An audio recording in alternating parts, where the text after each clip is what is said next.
The New York City Council is set to vote on a controversial budget, and among the cuts, $1 billion from the NYPD. CBS 2's Christina Fan is live outside City Hall, where activists demanding those cuts for the police. They've been camped out for a week and some trouble overnight. Christina.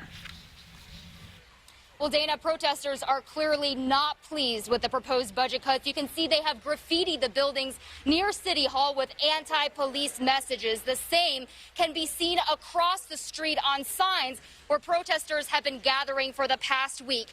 We have recently learned that public advocate Jumaane Williams is threatening to block the budget today unless it includes a police hiring freeze and changes to school safety.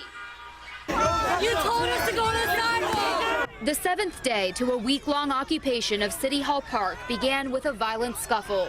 Cops and protesters shoved one another for hours as water bottles flew overhead. Police arrested one person for assaulting an officer and another for spray painting property. Protesters claimed the police were so aggressive in their arrests, one of the demonstrators lost consciousness. Police officer swung his baton, and that's when everything broke out. I actually got hit with a baton myself.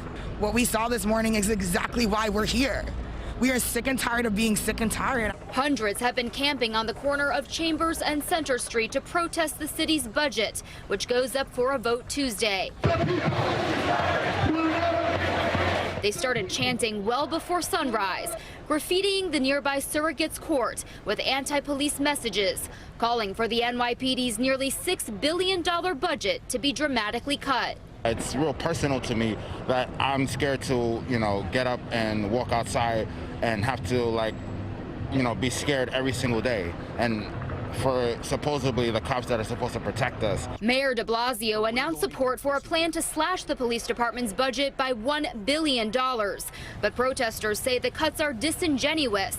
They claim the money is being laundered to other departments for the same purposes. For example, there are a lot of cops in schools. We all know this, but you can move money from the NYPD budget to the education budget in such a way that might still be able to fund those cops in those schools. Yeah, you're taking money from them, but what is $1 billion? Protesters also unfurled this long banner listing names of hate crime victims and police brutality victims since the 1970s. They say the length of the fabric shows how prominent racism is in our society. I hope people get a sense of the enormity of the issues at hand. I hope that this banner can provide just a tiny fraction of a glimpse into that scale.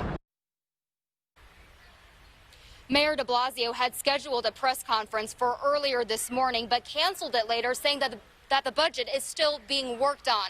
Protesters we spoke to say, depending on how City Council votes later, protests and marches could intensify this afternoon. Reporting live from Lower Manhattan, Christina Fan, CBS 2 News. Christina, thank you.